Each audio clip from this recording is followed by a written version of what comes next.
Bueno, vamos a tener nuestra tradicional mesa de encuestadores, en este caso con dos, una mesa reducida, pero con dos de los encuestadores que sí han publicado encuestas en vivienda, que son las encuestas más serias, metodológicamente más sólidas. Le doy la bienvenida a Jorge Buendía de Buendía y Márquez. Jorge, buenas noches, ¿cómo estás? Buenas noches Leo, buenas noches Paquito.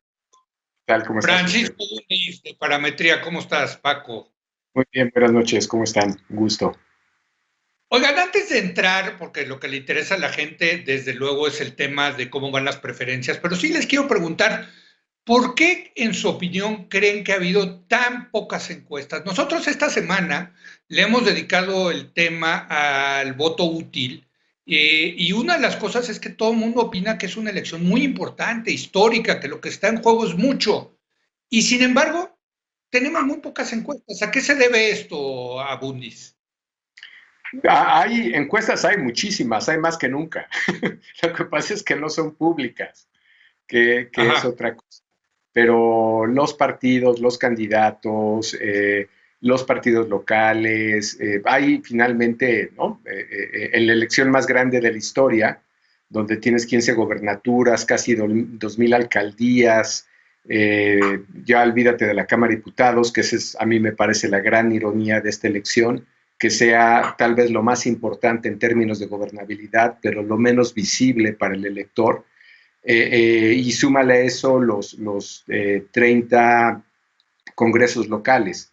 Entonces, mediciones hay muchísimas. Lo que pasa es que para hacer una buena medición, que es relativamente cara, hay quien le interesa publicarla. Pero para hacer propaganda con lo que hacemos, no tienes que pagar caro. Puedes conseguirlas por algo muy barato.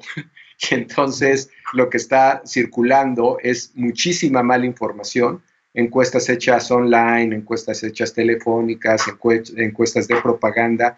Yo creo que estamos en uno de los peores momentos de la industria, si no es que el peor, en términos de la mala información que se está generando, pero cuando quieres información para publicidad no necesitas una buena medición.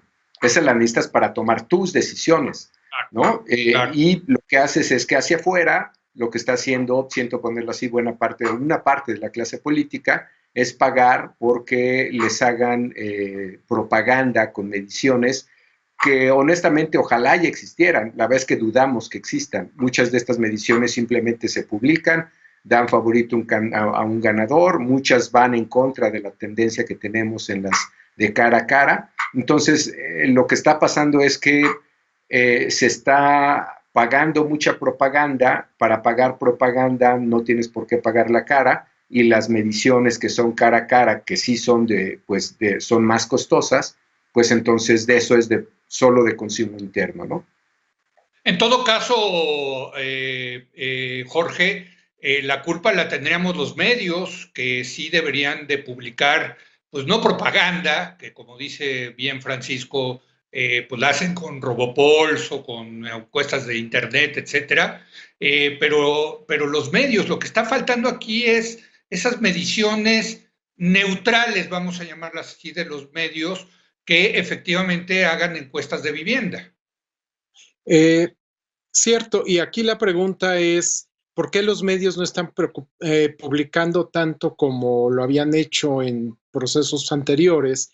Y creo que es muy clara, digamos, la crisis financiera por la que atraviesan muchos medios de comunicación, que ciertamente ha limitado su financiamiento de este tipo de estudios. Yo le añadiría también que hay un tema que tiene que ver con la dinámica de la competencia electoral, es decir, en la medida en que hay contiendas que son más competidas, despiertan mayor interés y también despiertan pues los deseos de los medios de dar la noticia, ¿no? No me parece que sea fortuito que, por ejemplo, en Nuevo León sea el estado donde más encuestas públicas en vivienda se han dado a conocer, ¿no? Porque es Sí, una sí. contienda que despierta mucho el interés de la población. Desde luego, bueno, pero vámonos entonces ahora a los números, lo poco que dicen las encuestas. Yo los invité a ustedes porque ustedes sí han publicado encuestas. Francisco, tú has publicado, si no mal recuerdo, 2 encuestas de vivienda. tenemos aquí los resultados. ¿Por qué no nos los platicas? Mira, tenemos en realidad una serie mensual. Esta creo que muestra claramente cuál es la tendencia que hay no solamente la que tenemos nosotros, sino la que está, la que vemos a lo largo del tiempo. Y si ves, pues es una serie bastante consistente, ¿no? Todas estas son encuestas en cara a cara en vivienda. Nosotros tenemos mayor frecuencia, pero para mí es una buena forma de contar esta historia. Es decir, creo que no debe sorprendernos mucho los niveles de preferencia que hoy tiene Morena, porque si lo registramos en el tiempo, prácticamente en la mayor parte de las encuestas post pandemia, que sería como yo las pondría de agosto a la fecha, salvo alguna excepción, todas están entre 40 y 43. Entonces, me parece muy, muy interesante y pongo este gráfico que nos, digamos, donde estamos nosotros como parametría, pero junto con otros colegas, porque te diría que es una historia que se me hace, que ha sido, digo, no quiero decir que es una opinión pública cristalizada, pero que es una opinión pública que se ha sostenido con el tiempo y que en todo caso vamos a ver cambios en el margen, ¿no? Digo, aquí te doy como los grandes números, pero si te pongo nuestra última medición, tenemos Morena con 43 y sus dos aliados, Partido del Trabajo 6 y Partido Verde 8, y por el otro lado estaría PAN con 15 puntos, PRI con 16 y el PRD con 4. El otro partido que creo que puede tener un buen día el 6 de junio es Movimiento Ciudadano. Esto te suma como coalición Sí por México 35 puntos, del otro lado tendrías 57, 56 y décimas, y te diría que en el agregado parece una gran ventaja de Morena, pero si ya lo vas viendo estado por estado, si lo empiezas a separar entre aquellos distritos que tienen las dos alianzas o una alianza, ya sea así por México o Juntos Hagamos Historia, los números se te empiezan a mover mucho y es ahí donde viene, creo, la segunda parte de esta historia que me parece que se pone muy interesante, que es pues la estimación del Congreso, ¿no? Que yo creo, me adelanto nada más, como nunca antes, esto va a depender de decisiones judiciales y no necesariamente de una buena medición o un buen modelo, ¿no? Un poco por la batalla que empezó el 19 de marzo y que creo que no se va a acabar hasta agosto. Y se está refiriendo Francisco Abundis a las nuevas reglas que puso el Instituto Nacional Electoral para evitar una sobrerepresentación más allá del 8%, que es lo que ordena la ley y que está el Tribunal Electoral por ratificar o no estas reglas. Jorge, ¿tú qué números traes? Mira, nosotros traemos mucha estabilidad. Nuestra última encuesta pública teníamos 44% para Morena, traíamos, esos son los datos brutos, era 16% para Acción Nacional, 13% para el PRI, y ya después tenemos al PT, a Morena, pero realmente, al Verde, pero realmente hay mucha estabilidad. Yo te diría que la tendencia es que no hay tendencia. Realmente desde finales del año pasado los números han estado muy estables, se han movido muy, muy poco. Y aquí la pregunta es, bueno, ¿a qué se puede deber esto?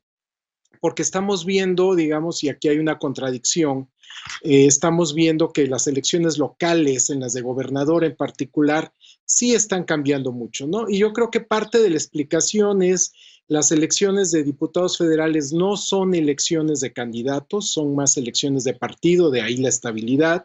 Y por el otro lado, las elecciones de gobernador, pues naturalmente, y las de alcalde también, naturalmente que los candidatos son muy, muy importantes. La pregunta es si están relacionados las unas con las otras. Es decir, si podemos inferir a partir de lo que ocurre en una contienda para gobernador o para alcalde, si podemos inferir resultados a nivel federal. Y yo creo que la respuesta corta sería no. Es más bien excepcional cuando esto ocurre, cuando hay un efecto de arrastre de la elección de gobernador hacia la elección federal. De hecho, en 2018, con López Obrador en la boleta, ya observamos un voto dividido de gran magnitud. De hecho, el voto por Morena disminuye entre más locales la elección. Hay brechas grandísimas de votos entre lo que recibe Andrés Manuel López Obrador y lo que sacó Morena en las elecciones de gobernador en Chiapas, por ejemplo, en Morelos, por nombrar solo algunos, ¿no? Entonces, creo que aquí sí tenemos que hacer la distinción entre lo local y entre lo federal, pero sí hay mucha estabilidad en los números. Oigan, pues finalmente sí pudimos conectar a Ulises Beltrán, teníamos problemas en la conexión. Ulises, buenas noches, ¿cómo estás? Buenas noches, Leo. Hola, ¿cómo están? Paco, Jorge, encantado de estar con ustedes. Ulises, tú también traes números, ¿no? Nos mandaste unos números, ¿por qué no nos cuentas qué traen las encuestas de BGC? Bueno, lo mismo que todos, la verdad, en esta ocasión llama mucho la atención la coincidencia. Morena sola tiene 34%, ya una vez que se alían Partido Verde, que trae 5, y PT, que trae 5, pues llega ya en efectiva, por cierto, esa era bruta, ya en efectiva tenemos 55% de preferencias de la coalición, Morena, PT, Partido Verde, 37% de la coalición PAN, PRI, PRD. Ahora, debo decir, y esto es a donde quería llevar yo la plática, estas cifras así, es muy interesante, donde más crece Morena, por cierto, son en distritos donde, con respecto a 2018, donde tenía menor fuerza, obviamente, crece 10 puntos con respecto a 18 en ese conjunto de distritos, en donde tiene una fuerza intermedia crece 7 y donde tiene mayor fuerza crece 5%, es decir, crece por todos lados, pero lo más importante para ellos es que donde tiene menor fuerza comparado con 2018 es donde le va mejor. Pero yo creo que la pregunta relevante para esta reunión es que pues las cifras nacionales de preferencias, en este caso tratándose de una elección de diputados, pues indican muy poco, o sea, no significan mucho. Lo relevante es cómo se traslada esto o cómo se convierte esto en asientos posibles en la próxima Cámara de Diputados. Y yo creo que eso podemos seguir platicando con eso, tanto Jorge y Javier Márquez como nosotros hemos hecho algunas estimaciones interesantes al respecto. Es correcto, de hecho ahí está el modelo de oráculos, Jorge, elaborado por Javier Márquez. No es fácil tratar de predecir la Cámara con encuestas nacionales por el sistema donde hay que explicarle al público 300 diputados se eligen en 300 distritos y 200 por representación proporcional en 5 regiones o circunscripciones. En este sentido, por más, a ver, yo creo que lo interesante de todo esto es, todas las encuestas nacionales indican y son muy estables y coinciden, pero pues creo que es muy claro que con estos números, Jorge, Morena y sus aliados tienen una probabilidad de más del 99% de quedarse con la mayoría simple, es decir, 251 diputados, que les daría la probabilidad de reformar las leyes y pasar el presupuesto anual. Esto creo que es clarísimo. No sí, puede haber duda, me parece. Sí, digo, creo que, como tú dices, es contundente, digamos, la información que tenemos. Aquí quizá una manera de entrarle a este tema es simplemente con las coaliciones actuales, utilizando los resultados de 2018, cuántos distritos ganaría Morena, cuántos PT y el Partido Verde. Y es alrededor del 60%, un poco, 302 distritos de los 500, si no me falla la memoria. Entonces, aún con los resultados de 2018, esta nueva coalición del Verde, el PT y Morena tendría 60% de las curules. Ahora, no estamos en 2018. Lo que nos muestran las encuestas, y Ulises hacía una referencia a ello, es que hay un swing a favor de Morena a nivel nacional. Si sacó 37% de los votos en la elección de 2018 para diputados, hoy todas las encuestas, el promedio de Oráculos es de 44%, es decir, trae a nivel nacional un +7. Entonces, todo esto lo que te lleva, lo que te indica es que los números van a ser más favorables que los que tuvieron hace 3 años. Más allá de cómo se hagan los modelos, etcétera, etcétera, estos simples números lo que te reflejan es que si tomamos como base 2018, 2021 va a ser más favorable para ellos y sus aliados en términos de integración de la Cámara. Bueno, a ver, tengo que hacer una pausa rápida y regresamos en un momento más.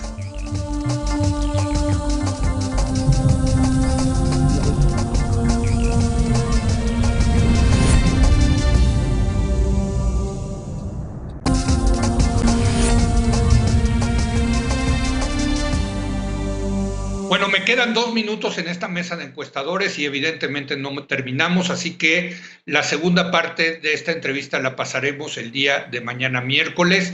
Me quedan, como les digo, 2 minutos. Francisco, preguntarte, tú has sido muy escéptico de que es posible hacer este tipo de modelos de predicción con base en encuestas nacionales. No, yo creo que se pueden hacer, y yo creo que hay que tomar en cuenta ciertamente los antecedentes, digamos, de dónde viene cada partido. Por ejemplo, las mediciones que tenemos de PT, que están alrededor de 6 puntos, el antecedente es 4 puntos, no es un cambio sustancial. El Verde obtuvo 4.7, casi 5 puntos, lo traemos en 7, 8 puntos, tampoco es un cambio tan importante. Y Morena, que tuvo 37, hoy día su porcentaje se parece al que obtuvo en la elección presidencial, entonces tampoco es, digamos, estos cambios tampoco son tan descabellados. Lo que es cierto es que todos favorecen a la coalición de Morena, y por eso me parece que lo que sigue en esto, en cualquier modelo, porque finalmente asumen, digamos, condiciones. La condición más importante es que tenemos que asumir ahora, yo creo, es cómo viene todo el tema de sobrerepresentación. Que yo creo que, yendo al 18 otra vez, Morena casi no tuvo sobrerepresentación porque prácticamente sus candidatos entraron a su bancada a través de otros partidos, ¿no? Tú le escribiste un artículo, ¿no? Por un lado estaba el PES, por otro lado estaba el PT, y finalmente conformó esta gran bancada. Ya la pregunta, yo la compararía con el 18. En el 18 la pregunta ya no era quién ganaba, sino el ganador tenía mayoría absoluta o no, es decir, si iba por arriba de 50% o no. Hoy día la pregunta ya tampoco es si tiene mayoría simple.